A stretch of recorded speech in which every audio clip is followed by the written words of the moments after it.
안녕하십니까. 소중한 나 무한 행복 시간입니다. 여러분 만나 뵈서 참으로 반갑습니다. 소나무 스님의 숭늉처럼 속 편한 이야기, 제목 가시를 거두세요. 가시를 거두세요 라는 책을 이번에 새로 출간하게 되었습니다. 그래서 기념 이벤트로 광우 스님 친필 사인 이벤트가 진행되고 있습니다. 우리 많은 소나무 팬분 여러분들 동참하시기 바랍니다. 자, 제가 내용 하나를 읽어드리도록 하겠습니다. 연꽃이 되다. 한 소녀가 있었습니다. 사는 게 괴롭고 괴로웠던 소녀는 괴로움을 피해 속세를 떠났습니다. 그리고 산으로 들어가 스승을 만났습니다. 스승이 소녀에게 물었습니다. 여긴 왜 왔니? 괴로움을 피해서 왔습니다. 스승은 소녀를 지그시 쳐다보며 말했습니다. 이곳이 괴로우면 또 피하겠네? 소녀는 수도승이 되었습니다. 하지만 이상과 현실은 너무나 달랐습니다. 소녀는 결국 산을 내려가기로 결심했습니다. 스승이 소녀에게 물었습니다. 왜 여기를 떠나려고 하니? 제가 생각한 것과 너무 달라서요. 스승은 소녀를 지그시 쳐다보며 말했습니다. 어딜 가든 네 생각과 같은 곳이 얼마나 있겠니? 소녀는 다시 세상에 내려왔습니다. 그리고 많은 일을 겪었습니다. 기쁨도 있었고 슬픔도 있었습니다. 소녀는 지쳐갔고 괴로움도 커져갔습니다. 문득 옛 생각이 났습니다. 산을 올라 지난날의 스승을 찾아갔습니다. 소녀는 여인이 되었고 스승은 노인이 되어 있었습니다. 여인은 스승 앞에서 하염없이 눈물을 흘렸습니다. 울면서 외쳤습니다. 왜 저는 이렇게 괴로울까요? 여인이 울음을 그치자 스승은 연못으로 데려갔습니다. 물 위에 피어난 고운 연꽃을 보며 스승이 말했습니다. 애기야, 저 연꽃이 보이지? 사람들은 저 연꽃을 보며 모두가 감탄하지. 그런데 다들 연꽃에만 정신이 팔려 있단다. 애기야, 네 눈에는 무엇이 보이니? 잠시 침묵이 흐른 뒤 스승이 말을 이어갔습니다. 내 눈에는 연꽃이 뿌리를 내린 저 바닥이 보이는구나. 연꽃이 피기 전에 이 연못은 아무도 쳐다보지 않는 시궁창이지.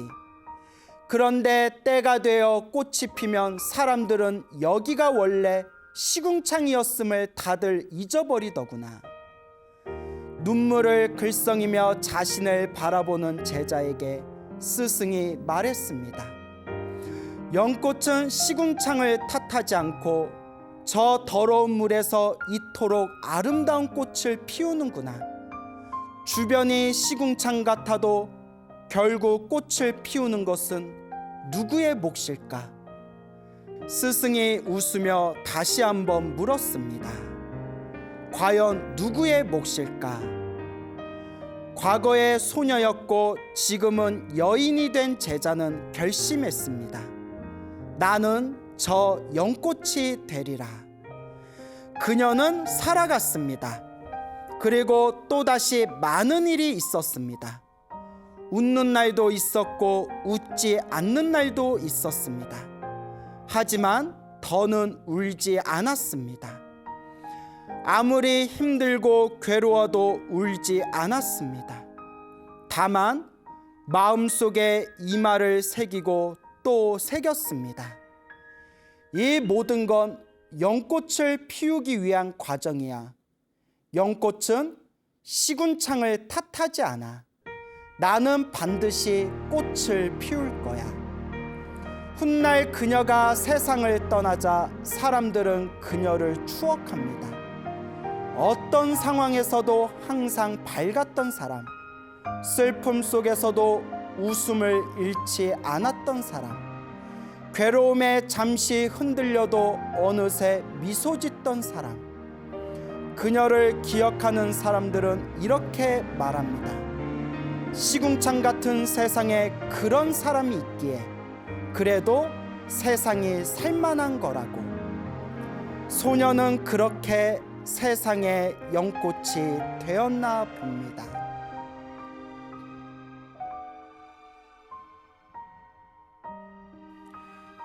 어떻게 잘 들으셨습니까? 오래전 이야기입니다. 어느 젊은 아가씨가 있었어요. 이 젊은 아가씨가 너무나 세상이 힘들고 괴롭고 답답했나 봅니다. 그 가슴에 너무나 큰 상처가 있었어요. 너무나 세상이 싫은 거예요. 그래서 이 세상은 너무 힘들고 괴롭고 너무나 상처가 많다. 차라리 저 산에 들어가서 저 산속에서 도나 닦으면서 살자. 그리고 이 젊은 아가씨가 산에 들어가 머리를 깎고 비구니가 되었습니다. 그때 스승님이, 그 당시에 있었던 노스님이 이렇게 질문을 했답니다. 나이도 아직 참 어린데 그래 왜 머리를 깎고 출가하려고 하니? 그 젊은 아가씨가 이렇게 대답했다고 합니다. 제가 너무나 세상이 힘들고 괴로워서 그래서 괴로움을 피해서 이곳으로 왔습니다.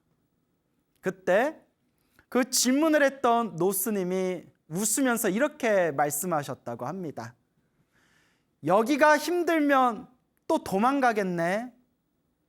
여기가 힘들면 또 다른 곳으로 피하겠네. 그 이야기를 듣고 그 젊은 아가씨가 움찔하고 깜짝 놀랐답니다.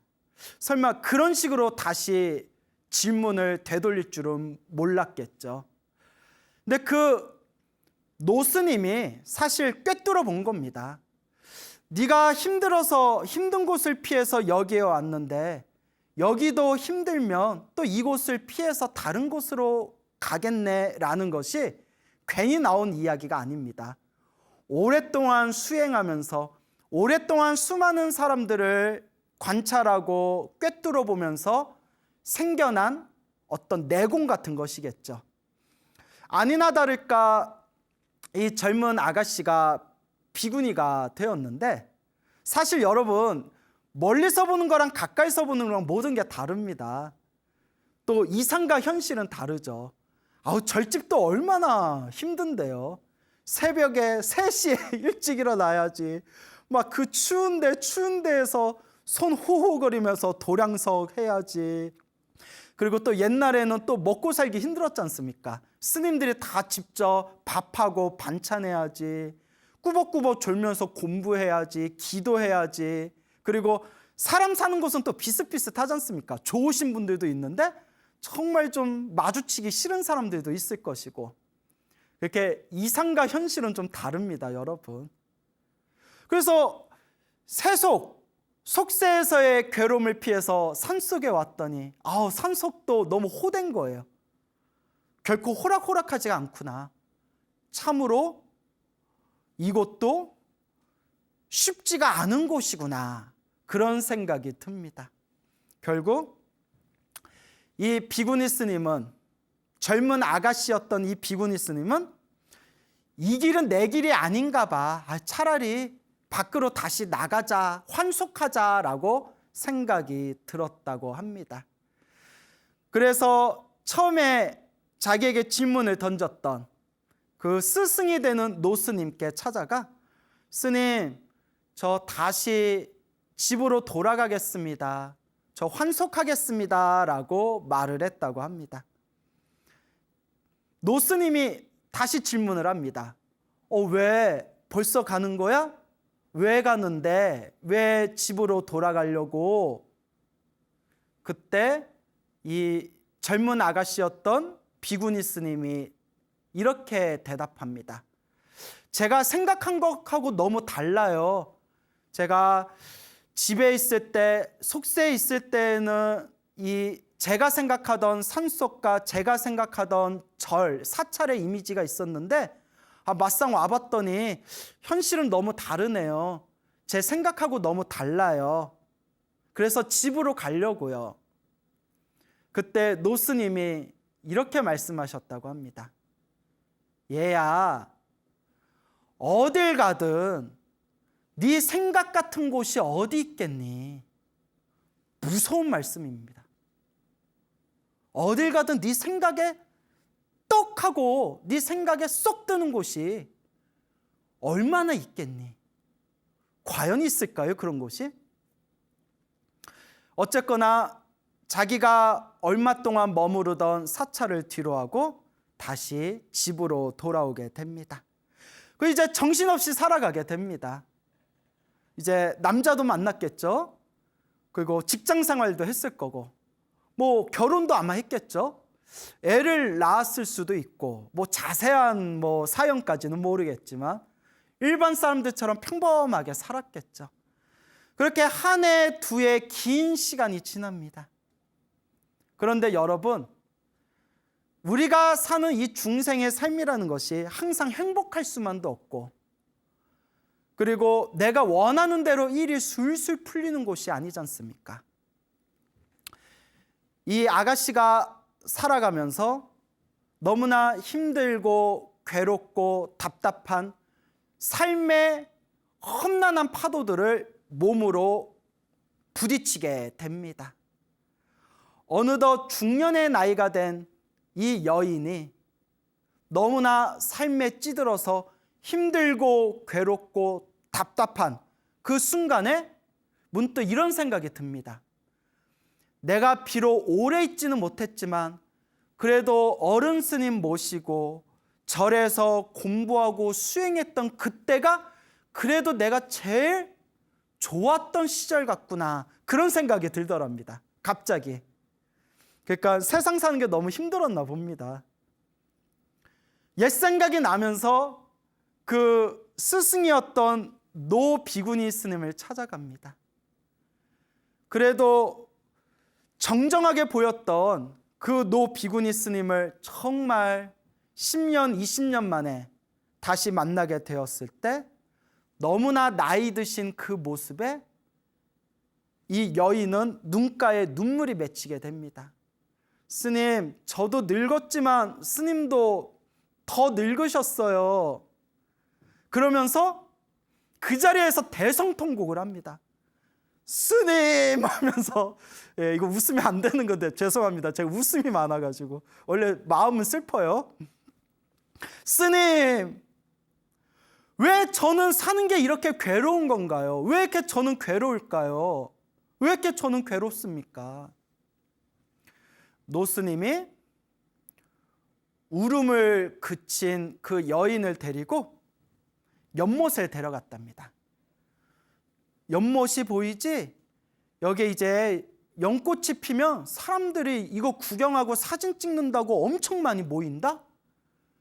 그런데 사람들은 연꽃만 봐. 이 연꽃이 피기 전에는 여기가 지금 이렇게 시궁창이거든?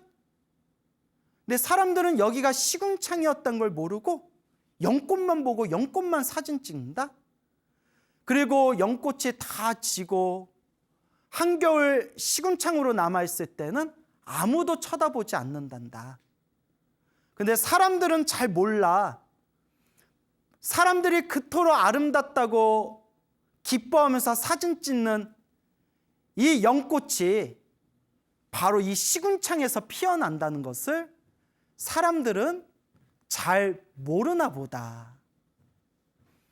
아이야, 이 시궁창에 연꽃을 피우는 것은 누구의 몫일까? 아이야, 네 인생이 정말 괴롭고 네 인생과 네 인생의 주변의 모든 것들이 시궁창 같다고 생각될 때 그 시궁창에서 연꽃을 피울 수 있는 것은 과연 누구의 몫일까라고 큰 스님께서 이야기를 들려주십니다. 눈물을 펑펑 쏟으면서 여인은 큰 스님의 말씀을 마음으로 이해하게 됩니다. 그리고 이렇게 결심합니다. 나는 내 인생에 연꽃을 피우겠다. 내 인생이 너무 괴로워서 지금까지 살아왔던 내 삶이 시궁창 같았다면 이 시궁창 같은 내 인생에 나는 내 마음에 연꽃을 피우겠다라고 결심을 했다고 합니다. 그 여인은 변했습니다. 제가 항상 하는 얘기지만 사람은 원래 쉽게 안 변하지 않습니까? 근데 그분은 변했습니다. 그것도 성근이겠죠. 착한 뿌리. 또한 전생에 지었던 자신만의 공덕이 있었겠죠. 여하튼 큰 스님의 말씀에 마음에 잔잔한 변화가 일어납니다. 더 이상 남을 탓하지 않습니다. 항상 사람들을 위해서 기도를 올렸습니다. 그동안 자기 자신만을 위해서 기도를 올렸다며 나 잘 되게 해주세요. 부처님 내가 기도 이렇게 열심히 했는데 왜 이렇게 자꾸 힘든 일이 생기나요? 부처님 왜 내 소원은 들어주지 않나요? 라는 그런 자기 자신만의 이기적인 기도를 내려놓고 부처님 제가 괴롭듯이 많은 중생들이 괴로워하고 있습니다. 제가 이 괴로움에서 벗어나기를 원하듯이 모든 중생들이 이 괴로움에서 벗어나기를 원합니다. 저 자신의 행복을 원하듯이 모든 중생이 행복하기를 원합니다라고 남을 위해서 기도하게 됩니다. 그리고 이제 봉사를 시작합니다. 아무런 조건 없이 누군가를 위해서 순수한 마음으로 봉사를 시작합니다. 1년, 2년, 3년 아무런 조건, 아무런 자신의 이익 없이 그저 순수한 마음으로 누군가의 도움이 필요한 그런 사람이나 단체에 조금씩이라도 시간을 내면서 봉사활동을 하고 조금씩이라도 자신만의 기부를 하게 됩니다. 몇 년의 시간이 지나고 그 여인은 완전히 변화됩니다. 누군가를 위해서 봉사를 했는데 내 마음이 더 기쁘고 내 마음이 더 뿌듯합니다. 사람들의 행복과 모든 존재의 행복을 위해서 기도해 줬는데 기도를 마치고 나면 내 마음이 더욱더 기쁘고 행복해짐을 느끼게 됩니다. 그렇게 기도하고 그렇게 봉사해도 때때로 안 좋은 일이 생기고 가슴 아픈 일이 생길 때도 있었고 힘든 시기도 분명히 있었습니다. 그런데 놀라운 변화가 있다면 예전 같으면 힘들고 괴로울 때 내가 이렇게 열심히 기도했는데 왜 이렇게 나만 힘들까? 왜 이렇게 내 팔자만 이렇게 더러울까? 남 탓을 하고 한탄하던 자기 마음에 힘들고 괴로운 시기가 닥쳐도 미소를 잃지 않을 수가 있었습니다. 내가 갚아야 할 나의 빚이 있었나 보다. 내가 갚아야 할 나의 숙제가 있었나 보다. 그리고 더 이상 스스로 이 힘들고 괴롭다는 이유로 자신의 긍정적인 마음을 더 이상 놓치지 않았습니다. 오히려 더 열심히 기도하고 더 열심히 미소를 짓고 더 열심히 봉사활동을 했다고 합니다. 주변에 수많은 사람들이 그녀를 존경하게 됩니다. 그렇게 한참의 시간이 지나고 그 젊은 아가씨였고 한때 짧게나마 비군이었고 다시 이 세상에 내려와 평범한 삶을 살았던 그녀는 세상을 떠나게 됩니다. 태어난 존재는 언젠가 죽을 수밖에 없습니다. 그분도 때가 되어 드디어 이 한만했던 세상을 떠나게 된 거죠. 그분의 장례식에 수많은 사람들이 모였다고 합니다. 그리고 한결같이 그녀를 추모하면서 이렇게 이야기를 나눴다고 합니다. 그분 정말 훌륭한 분이었어. 그분은 정말 힘든데도 얼굴에서 웃음이 사라지질 않더라. 정말 내 인생에 있어서 정말 존경할 만한 분이었어. 야, 그래도 세상에 그분처럼 열심히 봉사하고 그분처럼 조건 없이 다른 사람들을 위해서 자신을 희생했던 그런 분이 있어서 그래도 이 퍽퍽한 세상에 그래도 우리들이 살아갈 수 있는 거야 라고 대화를 했다고 합니다. 많은 분들이 그녀를 진정으로 추모를 하고 그리워했다고 합니다. 제가 이 이야기를 듣고 제 내면에서 이런 목소리가 울렸습니다. 그분은 정말 자기 인생의 연꽃을 피웠구나. 그분은 진실로 자기 삶의 꽃을 아름답게 피우셨구나. 나도, 우리들도 그와 같이 꽃을 피우리라 라는 생각이 들었습니다. 너무나 감동적이지 않습니까? 인생을 살아가면서 행복과 불행이라는 거, 하지만 참 이 행복이라는 걸 우리가 너무나 원한데도 때때로 내가 원하지 않는 일들이, 나를 너무나 힘들게 하는 일들이 생기기 마련이고, 제발 불행아 오지 말아라 오지 말아라, 아무리 소금을 집 밖에서 소금을 뿌려대도 올 놈은 옵니다. 이 불행이라는 게 와야 할 놈은 반드시 찾아와서 내 속을 긁고 갑니다. 행복이란 뭐고 불행이란 무엇일까요? 그래서 흔히 사람들이 이런 이야기를 합니다. 스님, 제가 살았던 삶은 너무나 힘들고 괴롭고 답답했습니다. 비유를 들자면 제 삶은 정말 시궁창 같습니다.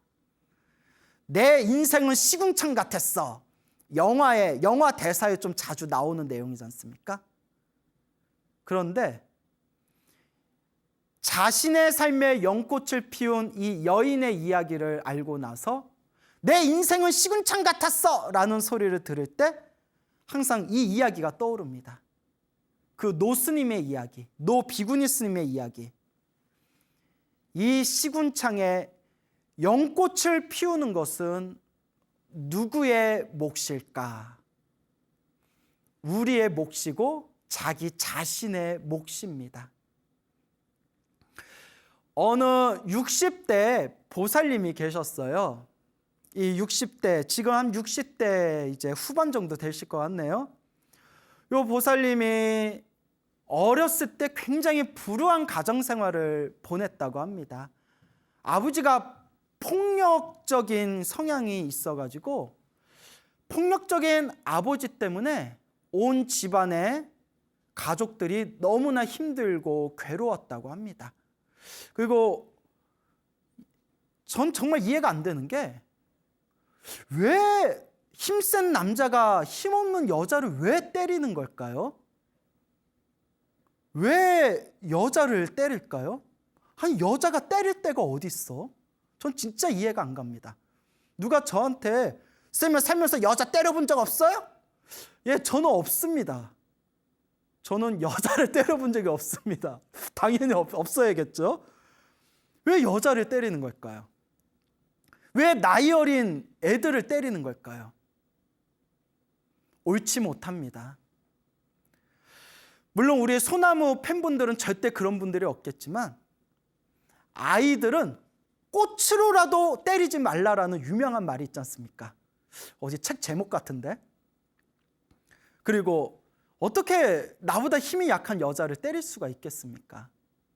물론 여자가 칼 들고 덤빈다면 발로 뻥 찰 수는 있겠지만, 어쨌거나 그 보살님은 어렸을 때 너무나 폭력적인 아버지 때문에 너무나 고생을 하면서 자랐다고 합니다. 항상 울고 있는 어머니를 보면서 그 어렸을 때부터 왜곡되고, 그리고 마음에 깊은 상처를 가진 그런 트라우마가 있었다고 합니다. 성인이 되자마자 지긋지긋한 집을 바로 뛰쳐나왔다고 합니다. 너무나 집이 싫고 너무나 불우했던 가정생활이 싫어서 일찍 독립을 하게 된 거죠. 그리고 사회에서 이제 직장생활을 하게 되었는데 어느 한 남자를 만나게 됩니다. 그 남자와 이제 뜨거운 사랑을 하게 되고 이제 결혼을 했는데 어렸을 때 불우했던 가정생활이 있었기 때문에 자기는 정말 좋은 남자를 만나서 정말 행복한 가정을 꾸리고 싶었다고 합니다. 그런데 인생은 너무 호락호락하지가 않습니다. 왜 오지 말라는 불행은 끊임없이 나를 괴롭히는 걸까요? 알고 봤더니 애까지 낳고 살아보니까 그토록 사랑했던 남자도 폭력적인 성향을 가지고 있었던 겁니다. 술만 먹으며 술만 안 마시면 천하의 양반인데 술만 먹었다 하면 집안에 다 부시고 자신에게 그렇게 폭력을 휘두르는 겁니다. 말하면서도 제가 욱하네요. 왜 그런 걸까요? 왜 그런 건지 정말 모르겠습니다. 아이가 자라고 차마 아이 때문에 이혼을 할 수가 없었는데 아이를 때리는 남편의 모습에 결심을 했다고 합니다. 나를 때리는 건 참을 수 있지만 아이한테까지 손찌검을 하는 그 모습에 그토록 지긋지긋했던 어렸을 때 불우한 가정생활이 생각난 겁니다. 인간아 난 너랑 도저히 못 살겠다. 이혼하자. 그리고 아이의 양육권을 자기가 갖고 아이를 홀로 키우면서 그렇게 사회생활을 다시 시작하셨다고 합니다. 그러니까 보살님이 억척스럽게 아이를 키우면서 직장생활을 하다가 또 어느 남자분을 만나게 되었다고 합니다. 근데 그 남자분이 굉장히 자기 자신한테 호감을 갖더래요. 하지만 남자한테 크게 대어본 경험이 있었기 때문에 처음에는 쉽게 자신의 마음을 열어주지 않았다고 합니다. 그렇게 몇 년 동안 직장 생활을 같이 했었는지 몇 년 동안 가까이에서 지켜보면서 이 남자 참 괜찮다라는 생각이 들더랍니다. 물론 술도 먹여봤겠죠. 술 마시면 어떻게 되나, 술 마시면 사람이 되나 개가 되나, 이렇게 술도 한번 마셔보고 시험도 해보고. 근데 사람이 참 괜찮더랍니다. 그래서 마음의 문을 열고 이제 결혼을 하셨다고 합니다. 그 두 분이 이제 오랫동안 저축한 돈으로 서로 이제 힘을 모아가지고 또 작은 공장도 좀 세웠대요. 작은 공장, 아주 조그만 그런 작은 공장을 열게 되었는데 정말 착하기 짝이 없는 이 남자와 또 무럭무럭 자라나는 아이들을 바라보면서 이제 내 인생이 좀 풀리려나 보다 생각하는데 말을 하면서도 제가 참 답답하네요. 왜 불행이란 놈은 그렇게 예고 없이 찾아오는지. IMF가 터지게 됩니다. IMF가 터지면서 한창 재미를 보고 있었던 공장이 문을 닫고 이제 사업에 실패하게 됩니다. 근데 어쨌거나 이제 IMF건 뭐건 먹고는 살아야 되지 않습니까? 먹고는 살아야 되잖아요. 그래서 그나마 사업을 실패하고 공장 문을 닫았지만 그래도 좀 모아둔 돈이 있어서 얼마 되지 않지만 그 모아둔 돈으로 이제 남편이 장사를 시작했는데 너무나 이 보살님이 불안했대요. 여보, 지금 장사할 때가 아닌 것 같아요. 근데 남편분이 아니야 나만 믿어. 남자가 하는 일에 왜 끼어들어. 나도 다 고민하고 나도 다 처자식 먹여 살려고 내가 이렇게 힘들게 고민하고 시작하는 거잖아. 날 믿어. 하고 이제 평소에 알던 지인들과 이제 장사를 시작하게 됐는데 남편이 너무 착해. 그래서 왜 착한 사람들은 이렇게 당하기만 할까요? 그러니까 사람들이 인과법을 안 믿는답니다. 착하게 살면 행복해져야지. 스님, 착하게 사니까 사람들한테 당하기만 해요. 정말 제가 할 말이 없네요. 그 착하디 착한 남편이 지인들에게 사기를 당합니다. 완전히 집이 망한 거예요. 보살님이 울다 울다 지쳐서 정말 죽으려고 했대요. 그냥 죽자. 내 인생 왜 이렇게 힘들고 괴로울까? 나 그냥 죽을래. 그냥 죽어버리자 생각했는데, 여자는 약하지만 어머니는 강하다라는 그런 이야기가 있지 않습니까? 애들 때문에 버텼대. 애들 때문에. 차마 애들 그냥 두고 갈 수 없어서. 그때 새로 결혼한 남편 사이에서도 또 애를 낳았나 봅니다. 첫째, 둘째 애들 때문에 자기가 차마 세상을 떠날 수가 없었다. 저 애들 남겨놓고 애미가 돼서 어떻게 그냥 갈 수 있냐. 그래, 일단 한번 살아보자. 어떻게든 목구멍에 풀칠은 하겠지. 그렇게 이제 식당 일을 다니면서 일을 하시는데, 그 착한 남편은 사업을 실패하고 그나마 믿었던 지인들에게 사기를 당하고 집안이 망해버리자 매일 술만 마시는 폐인이 돼버립니다. 그토록 믿었고 그토록 착했던 남편이 완전히 멘탈이 무너져서 매일매일 이제 술만 마시는 겁니다. 보살님은 생각했답니다. 어렸을 때부터 나는 왜 이렇게 힘들고 괴로웠을까? 나는 왜 이렇게 힘들고 괴로운 걸까? 내가 무슨 잘못을 했길래 이렇게 나는 힘들고 괴로운 것일까? 그렇게 몇 년의 시간이 지나고 꾸준히 식당 일을 하면서 아이들을 이제 키워나가기 시작합니다. 어느 날 가슴이 너무 답답하더래요. 막 숨이 넘어갈 것 같이 가슴이 너무 답답하더랍니다. 그래서 병원에 갔는데 병원에서는 딱히 병명이 없었대요. 너무나 가슴이 답답하고 온몸에 근육이 다 아프더래요.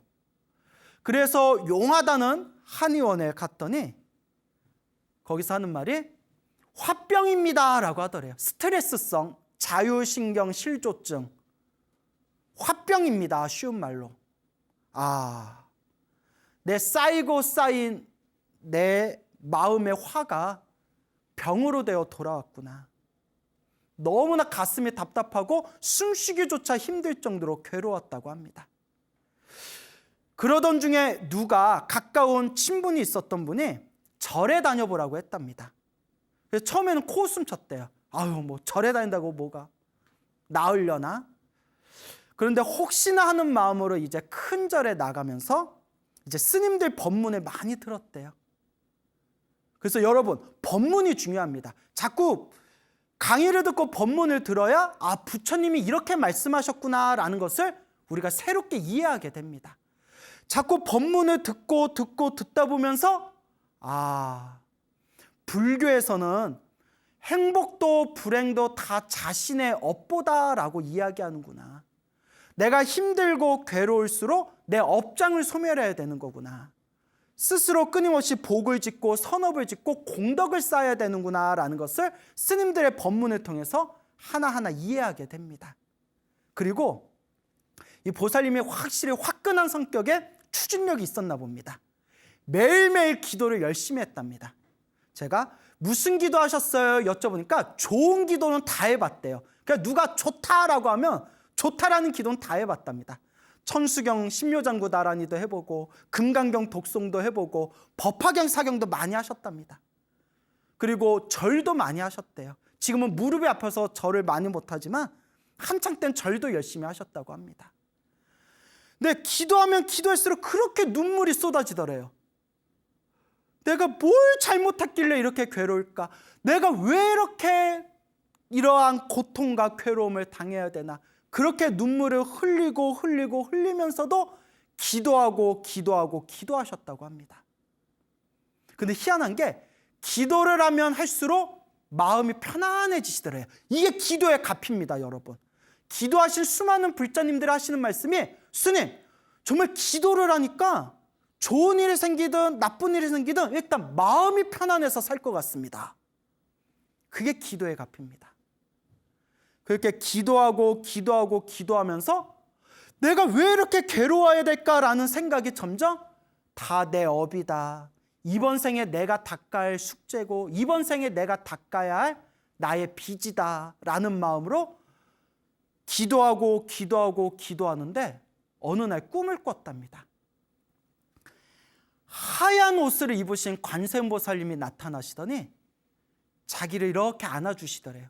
정말 그 꿈이 너무나 생생하더랍니다. 어머니의 품과 같이, 정말 포근한 품과 같이 자기를 안아주시면서 괜찮다, 괜찮다, 괜찮아, 괜찮아 라고 말씀해 주시더래요. 잠에서 깨는데 그렇게 보살님이 펑펑 울었답니다. 그동안 흘린 눈물이 서러워서 울었던 거라면 너무나 기뻐서 울었답니다. 괜히 너무나 기뻐서 뭔가 자기가 의지할 무언가 어머니 같은 존재가 생긴 것 같은 그런 엄청난 환희심이 일어나면서 하염없이 눈물을 흘렸다고 합니다. 그 뒤로도 보살님은 꾸준히 기도를 하셨고 지금 그분이 하시는 말씀이 스님, 저는 너무 행복해요. 남편하고도 사이가 너무 좋아졌고 그리고 아이들도 너무 잘 컸어요. 다들 사회생활하면서 자기 몫을 잘하고 있습니다. 그리고 그토록 힘들었는데 지금은 말년이 되어서 경제적으로도 그래도 밥은 먹고 삽니다. 근데 스님, 무엇보다 너무 제 마음이 행복하고 제 마음이 너무 편안한 거, 그게 너무 고맙고 고맙습니다 라고 말씀을 하셨습니다. 그 얘기를 듣고 제 가슴이 너무나 벅차오르더라고요. 여러분, 시궁창 같은 내 인생에 연꽃을 피운다면 누구의 몫일까요? 여러분의 몫이고 자기 자신의 몫입니다. 여러분들의 삶이 진실로 연꽃같이 아름답기를 여러분들이 열심히 수행하셔서 꽃길만 걸으시기를 제가 정성스럽게 기도드리는 바입니다. 여러분, 행복해지고 싶습니까? 행복한 삶을 창조하고 싶습니까? 복을 지으십시오. 선업을 지으십시오. 공덕을 쌓으십시오. 복과 선업과 공덕의 힘이 여러분들을 진정한 행복의 길로 이끌어 줄 것입니다. 여러분, 성불하십시오.